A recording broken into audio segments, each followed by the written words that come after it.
Come over here. Shein haul. I spent $200 on Shein, and this is everything I got.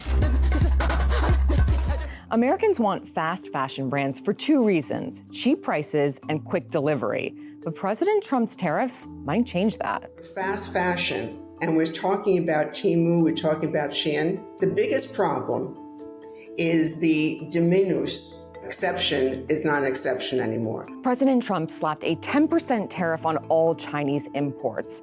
And he got rid of a key exemption that allows Chinese products worth less than $800 to come into the U.S. without facing inspections or duties.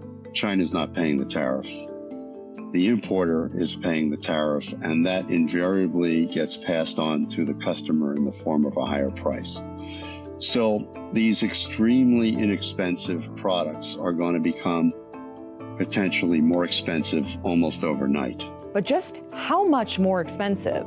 If we're talking about 10%, I don't think it really will affect the fast fashion customer. Instead of $10, they might be paying $12 for something. Chinese e-commerce giants like Temu, Shein, and Alibaba have built empires on being cheap, but also fast. What would have taken 7 to 10 days could take 3 or 4 weeks. And I think that's going to put a crimp on demand just as readily as higher prices might.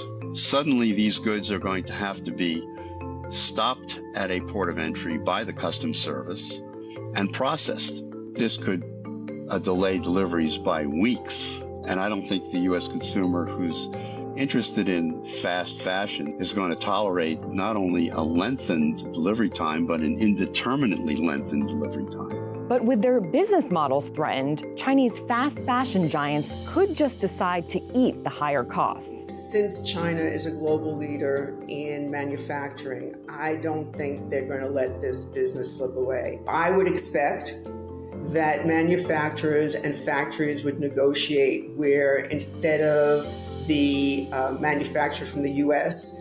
Paying a 10% tariff, I would expect that the factory would lower their cost by 5% and it could be shared.